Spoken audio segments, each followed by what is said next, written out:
Bwana Yesu asifiwe. Kwa majina ni Reverend Isaac Ikoa. Namshukuru Mwenyezi Mungu. Huyu Mungu amenitoa mbali. Amenitoa katika familia ambayo watu waliishi katika maisha ya shida kwa muda mrefu. Ile familia ambayo watu walikuwa wameamini ya kwamba madhabahu ambayo ilipandwa katika hiyo familia, hauwezi ukakuwa na mke, huwezi kukua na familia, na huwezi kukua na kitu chochote. Kitu ya pili ni familia ambaye watu hawakusoma ndani, lakini Mungu alikuwa na lengo na sababu. Kaona nisaliwa katika ile familia. Kika Mungu akitaka kutoa, anaweza kutoa mahali ambapo mwanadamu hawezi akakutoa ili ufanye kazi yake. Nashukuru huyu Mwenyezi Mungu, maana huyu Mungu ni wa ajabu. Mambo yanapita, mambo tofauti, lakini Mungu kila wakati ananisimamisha. Nataka nitangaze jioni ya leo ya kwamba mpendo, mahali ulipo, wakati unapoona ya kwamba huwezi, nataka nikutangazie ya kwamba ukiwa na Yesu Kristo katika maisha yako, hakika mpendo, unaweza. Mungu alipokuwa anatembea anatafuta kiongozi, akaingia katika nyumba ya Jese, na alikuwa na watoto wengi wala ambao walikuwa na nguvu, lakini kukakuwa na mmoja ambaye alikuwa dhaifu. Jina lake lilikuwa ni Daudi. Mungu alitenda mambo kinyume na jinsi baba ya watoto alivyokuwa anafikiria. Mungu alitaka kuonyesha kwamba kuna kiongozi anaweza toka chini, Mungu amuinua aende juu. Nataka nikutangazia kwamba maisha yako kesho yanaweza yakapatilika, yatoke chini, Mungu aweke maisha yako mahali pengine. Ninajua kwamba watu wengi wamesoma ya kutosha, wako mpaka na degree, lakini kwa sababu ya ukoo ambao watu walisaliwa ndani, walikata tamaa kwa sababu maisha yalienda mrama. Jinsi walivyofikiria, maisha yalipatilika. Ninataka nikutangazia mpendwa, ninataka nikutangazia wakati wa kwamba Mungu ako na lengo na sababu na maisha yako.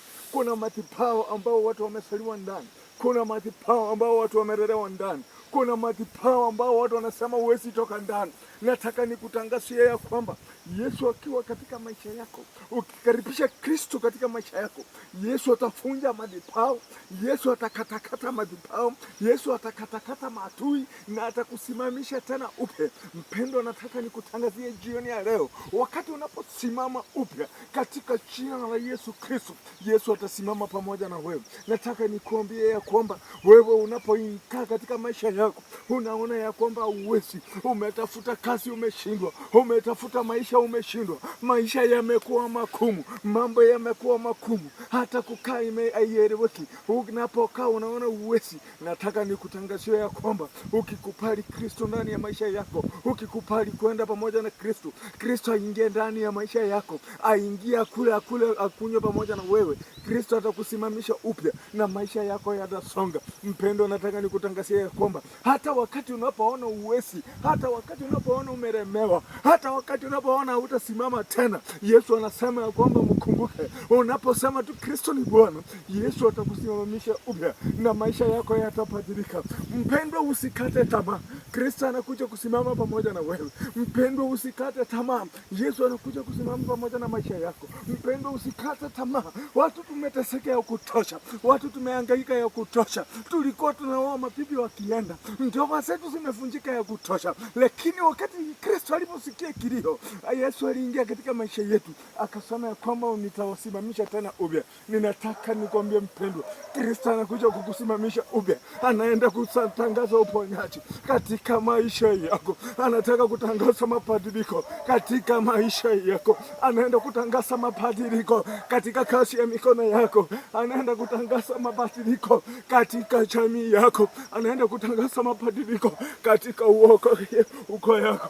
Oh Baba, katika jina la Yesu, ninatangazia mtu mahali alipo, mtu ameteseka ya kutosha, mtu amehangaika ya kutosha, mtu amesumbuka ya kutosha. Ninataka nitangaze uponyaji, ninataka nitangaze uponyaji, ninataka nitangaze mabadiliko katika jina la Yesu Kristo. Wacha nikutangazie mpendwa, wakati unapokubali katika maisha yako, wakati unapokubali kusimama na Kristo, wakati unapokubali kusimama na Yesu, simama tu na kasi ya Yesu, simama tu na kasi ya Kristo. Wacha watu wakucheke, waseme wewe umekuwa wasimu. Wacha watu wakutangaze ya kwamba hauna maana. Hata ukikosa kuwa maana mbele ya watu wengi, Yesu atasimama pamoja na wewe, na Yesu atafanya miujiza ndani ya maisha yako. Simama na kanisa la Mwenyezi Mungu, simama na nyumba ya Bwana, simama na kanisa la Yesu, simama na nyumba ya mtakatifu. Yesu anaenda kukusimamisha, anaenda kuleta urejesho katika maisha yako. Kuna watu wamefungwa katika madhabahu ya kuzaliwa, wakati wanapotembea wakitafuta kazi zimekuwa ngumu, hawapati. Kuna wale ambao wakiingia katika ndoa wanaingia wanatokea katika mlango. Kuna wale ambao wanatafuta watoto, mimba zinaharibika, watoto wanaisha.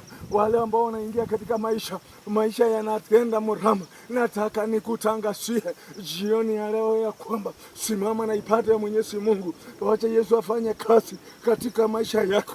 Unaposimama na Yesu, unaposimama na kasi ya Bwana, unaposimama na kasi ya mtakatifu, unaposimama katika huduma ukitangaza injili ya Yesu Kristo, Yesu anaenda kusimama pamoja na wewe. Wacha usikuwe mtu wa tamaa, wacha usikie sauti ya Bwana.